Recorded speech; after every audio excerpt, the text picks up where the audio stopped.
Yo, today we're back with another custom mechanical keyboard build, and this is something that I personally wanted to check out because of the layout with this left-hand numpad, as I do love me some numpad, and this is the Viendi 8L.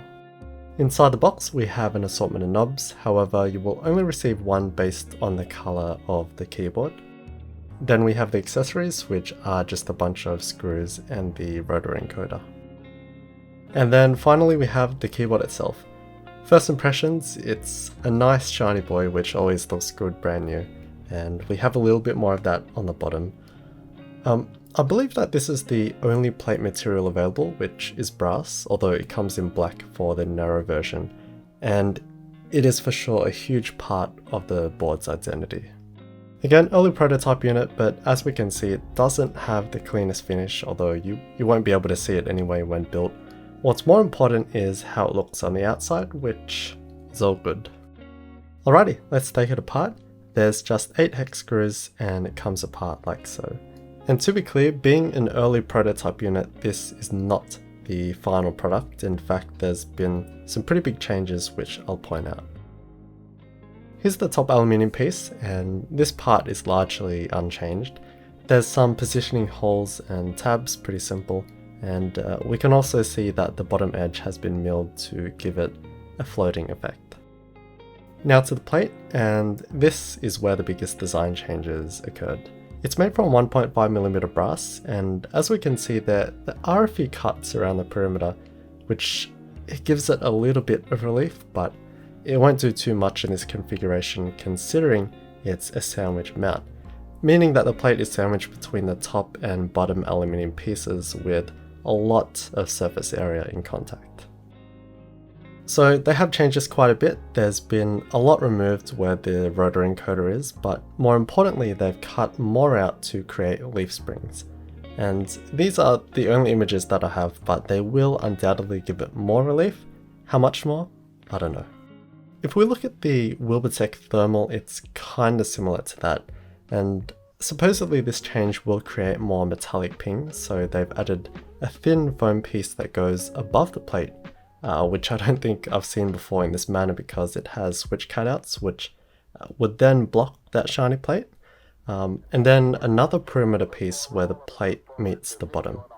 We still have this soft squishy mid foam layer that goes between the plate and PCB, and another more open foam for the case bottom, so that is definitely a lot of foam to try and combat metallic ping because of this particular sandwich mount design.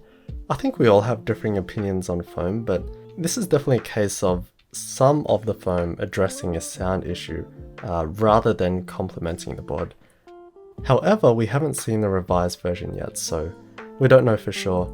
And yeah, whether you're a fan of that's up to you. I believe that there is only a soldable version available, which I think is fine because hot swap would be somewhat limiting for a board like this. And for this build we have some J-Wick yellows.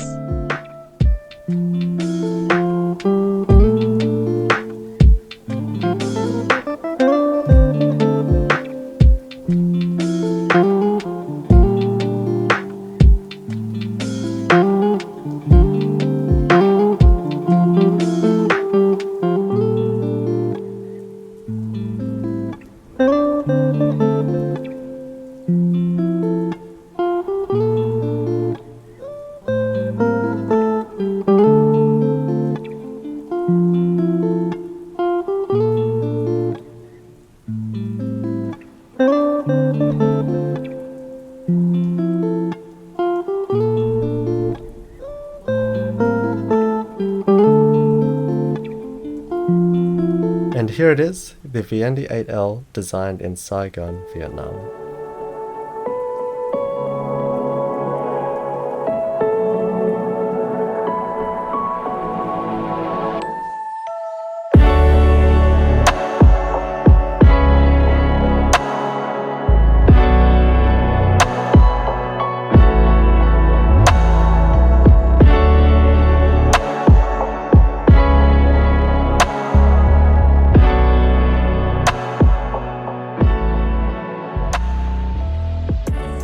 Lovely, lovely looking board. As you guys may know, I'm a sucker for things that have something different about them, and it certainly is a bit different. Starting with the plate, it's something that drives the board. First of all, being shiny, it catches the eye. It does also have a fillet to it, which I don't think I've seen before. Nice touch. And then we of course have the smaller top alley piece to reveal more of the plate, creating this step design. But because it's so prominent, you do have to consider it even more when trying to match it with keycaps, and you can do the same with the knob as well. The other funky looking part is the divider. They've milled out the ends, and it houses the LED indicators, although the bottom LED is an SMD RGB LED, so it leaks out the bottom. But I just love the shape of these long, thin keyboards. They look really cool in my opinion. The bottom is simple, really clean. I really dig it. And it doesn't have a huge weight or anything, but a nice shiny badge. It may be a little hard to see, but the V-bit has vertical lines, which is a nice bit of detail. And it is still a reasonably heavy keyboard at just under 2 kilograms. And some of you may relate, you do start to appreciate keyboards not being super heavy sometimes and being easy to pick up with one hand. Alright, let's get to the layout. I'm a huge believer in functionality and practicality, and my daily driver is a testament to that.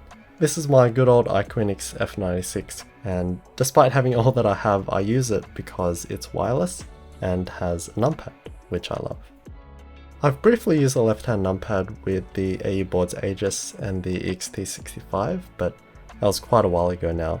But the logic behind it is pretty simple. For most of us, we use our mouse with the right hand, so if you want to use your numpad, you have to remove it from the mouse to use it. Therefore, you can't simultaneously use both, although I have done that with my other hand. But having the numpad on the left, you can be that bit more efficient, but for sure you're going to have to be someone that does quite a bit of number entry to get the most out of it.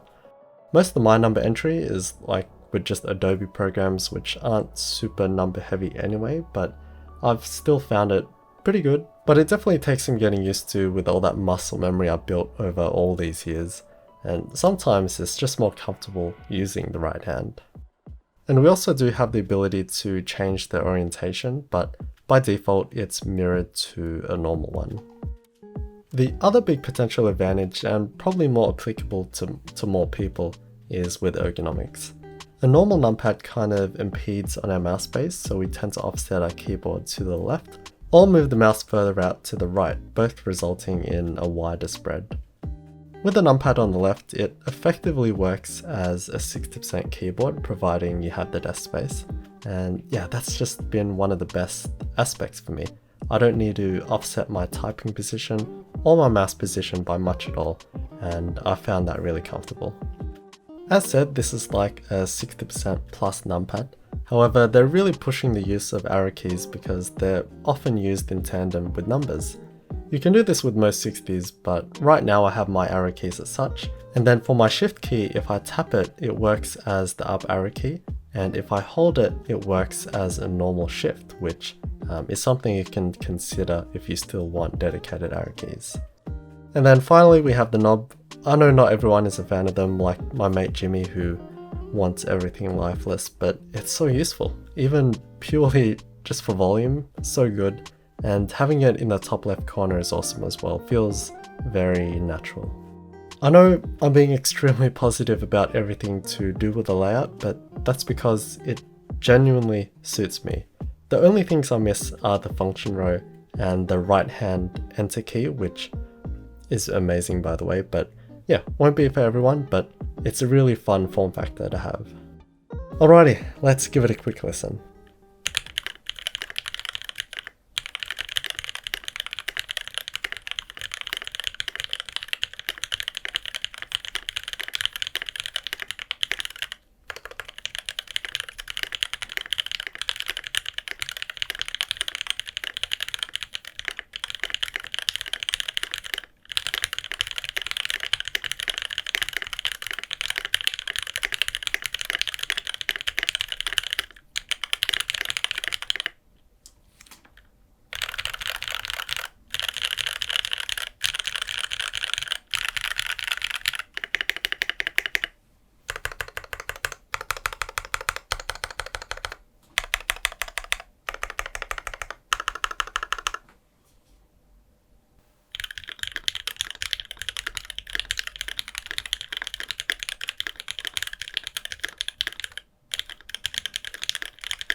Okay, remember that there's quite a few changes to be had, so this typing test won't be super reflective on how the final keyboard will type and sound like. For the one I have though, as expected, it's a pretty stiff board. There's pretty much no flex to it because of its sandwich mount and its plate design. Being only available in brass is also a limiting factor, being one of the stiffer and denser plate materials.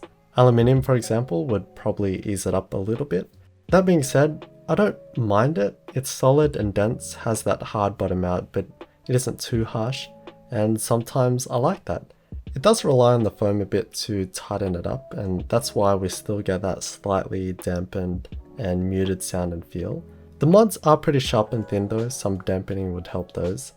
And then a while later, I ended up desoldering it and I forgot to put the thick mid foam layer back in, and I actually prefer it without the foam. The difference isn't huge, but it's a little sharper, a little clackier, and I just like that more natural feel sometimes. Kind of hard to explain, but sometimes it's nice to have that space inside the board where foam can make it feel congested and flat in a way. I did also try tape modding it, but that didn't do too much. So overall, this prototype unit is hard in sound and feel, probably won't align to most people's preferences, but that's the thing, it's preference. Not all boards need to be the same. It doesn't have issues with ping or hollowness, and perhaps with tactiles it might be cool. As for the updated design, I don't know, it's always difficult to predict. Based on the Wilbertech thermal, it may become more bouncy, certainly more vibrant, although there is the addition of more foam. However, that's always optional in the building process, so I think it'll improve, but I don't have it in front of me, so I can't say for sure. It would have been nice to maybe have an alu plate, but it is what it is. And that's the Viendi 8L. I've really enjoyed using this keyboard, mainly because of the layout. In theory, it makes sense, but while I do like to use my numpad, I don't think I use it enough to give the most informed opinion on it. I love the rotor encoder, I like the aesthetics, the form factor. The only thing that I don't really side with is the plate. It kind of seems that so much of the board revolves around the plate, and that comes with its quirks, and in order to have it exposed on the exterior, we have this sandwich mount design, and then it's only available in brass. But then they've made a couple of changes to help soften the board, which then requires more foam to fix the potential issues that may arise. However, that's just part of the board's character, so I believe the final product will be more aligned to people's preferences, and I really hope that's the case because I do like everything else about it, so I'm keen to see that. And that brings us to the starting price of $388 USD. Obviously, as always, that's a lot of money, but relative to everything else at this time, I think it's pretty fair. There will be several vendors worldwide, which should make it easy, and the group buy will start on the 29th of October and end on the 14th of November. If you want to check it out, I'll have all the links in the description. Thank you and bless.